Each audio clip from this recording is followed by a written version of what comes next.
Hi guys! Only a few weeks ago I was here with my sled. Spring is coming fast this year. It's also probably the last time I can actually walk here, because now the ground is still frozen and this is a huge bog. So now I can walk here, but in a few weeks it probably is very soft and very, very moist. It's extremely cold and windy today. So actually a bit more like it should be, but I'm going out into the woods. Now I'm going to show you a simple device, actually, a bit like the Ranger Beats. This is a device for measuring. It's called a tracking stick, and I will show you a bit more in detail later on in the woods. So let's go on.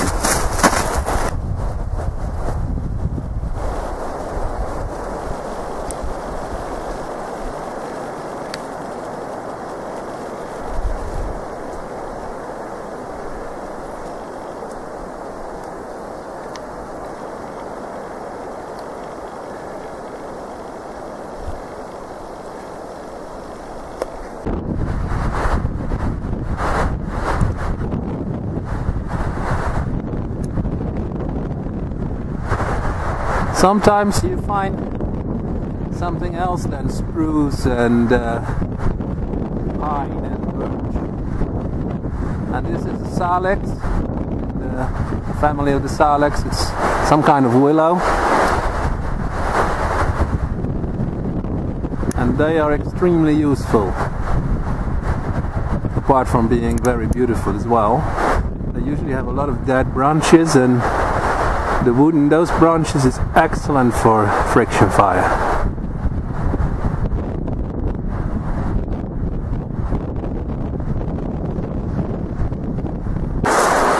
Well, it's hard to escape the wind, actually.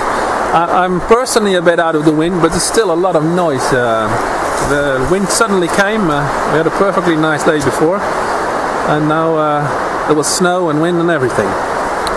Anyway, this is a tracking stick. It's basically just a stick.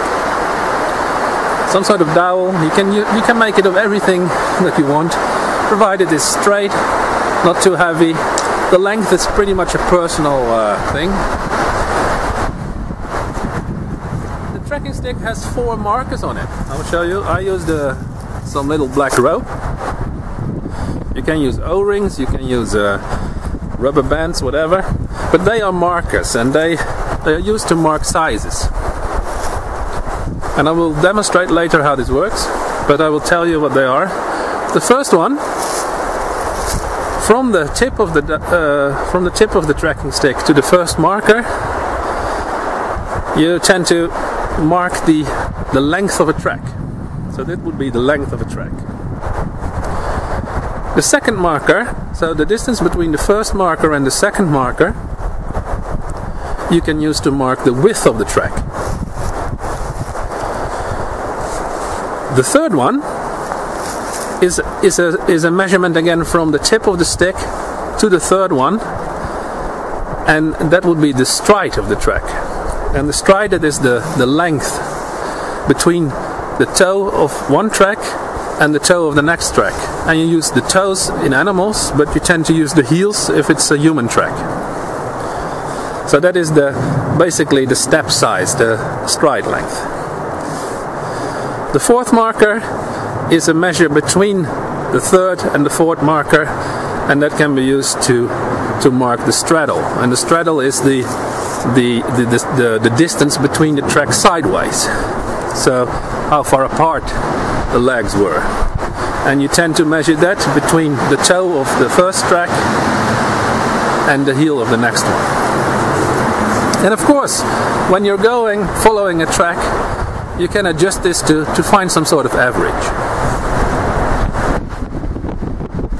I've noticed that many students, they get really fascinated about tracking and nature awareness, and that's why we are going to design a a separate program focusing on these disciplines. In our bushcraft courses, it's always part of our bushcraft courses, nature awareness and tracking, but that's only in a very cursory manner. And I think it's really exciting that we are going to focus in more detail and have really specific courses for that, because it's a great thing to do and a very, very rewarding thing to do out in the wild. Okay, I will now demonstrate how to use a tracking stick. So what I'm going to do is to walk through this snow and then leave the snow and go out into the green, and then I will just demonstrate first how to set in the different measurements of the tracking stick, and then we try to find those, using the tracking stick, trying to find the tracks in the green.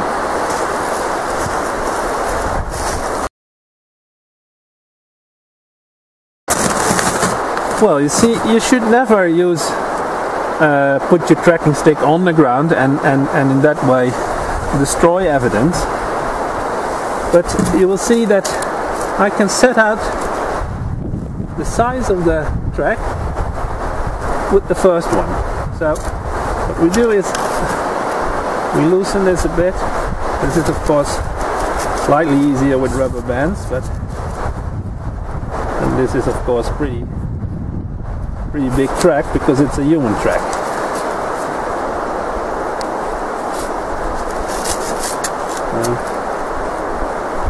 That would be something like that.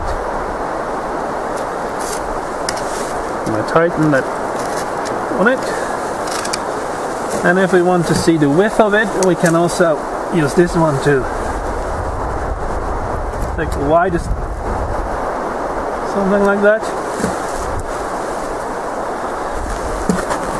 And then the stride length, which would be the third here, this one and that one, and with a man track you use that between, you measure that between the heel of the first and the heel of the second track.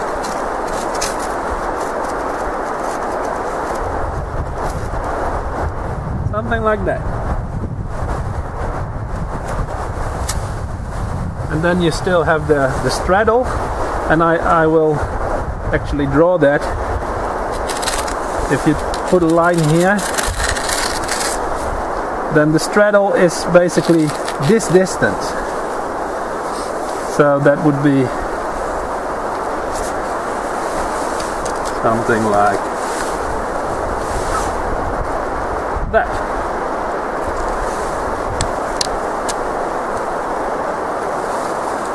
So now all these things for this track are dialed in, and of course when you're following the track you can adjust them, because somehow you have to get some sort of an average. Right, how you can easily follow the track, especially when you follow the track, say this track here, and you see here is the next one, but say that you can't find this next one. A very nice thing to do is, using your tracking stick, you know the kind of average stride length.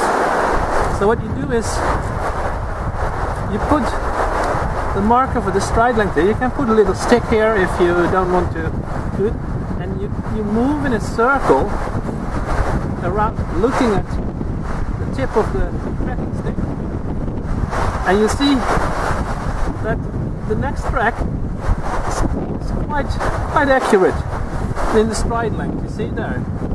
Okay, we now know that this track is there. It's very obvious the track because I actually went through the snow here, but it demonstrates that if you are not able to find it, that you can focus your attention by using your tracking stick and look at the circle where you most likely will find evidence of the next track. And of course you can check if the size is still okay and the width, and that seems all quite nice. And you even can look at the straddle. In this case it's a bit turned here, but even that looks still quite okay. So it's just a very nice and handy tool for doing that. And now we're going to go out to where the snow ends and see if we can actually put that into practice there. Right, so here you see the last step that I made in the snow, and from here it goes out into the green. And because it's really hard to see here where that next step would be, you can use the tracking stick as a tool by taking the stride length marker, putting it at the heel, and move it around in a circle. To see, you will get the arc, the radius where you would expect the next evidence for a track to be. You can of course also take the toe, if you maybe see the toe more. That doesn't really matter so much. But in this case, you will see that here there is a really great impression of a heel. You see, there is a wall there, and there was some snow that dropped off my shoe, and it fell on this little plants here. And this is really loose, so it fell off the sole. It didn't make really an impression, a mark, but it just... So the toe is somewhere here, the end of the toe, and if you compare that with the length of the stride, that works pretty nice. But the clearest evidence is the heel. That is a really sharp wall on this side.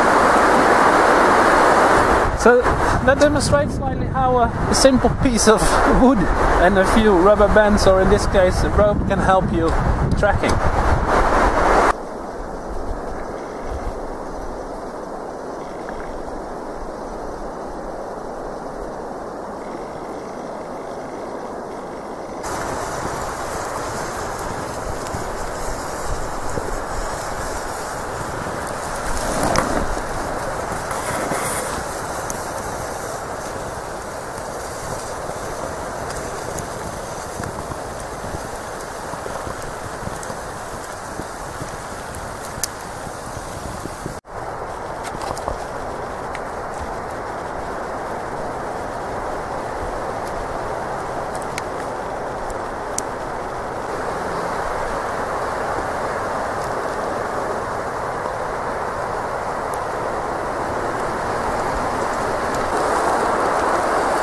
Here was a really nice moose track. It comes from there, walks all the way that way. It's just not, I'm not able to get this really nice on the camera. I don't know, I have to have a lot more light, I think, and I will certainly try that later on once to get a good track in on the camera. I made some nice shots on my walk today, a little campfire which I left with no trace, and I actually took a few shots of the place that I was in the Bushcrafters movie, and now the ice had broken of this waterfall, so that was quite spectacular. So, a few birds I had, some Miri Jay, which is a really nice bird. So I hope you liked it, and I'll see you all in the next film, guys.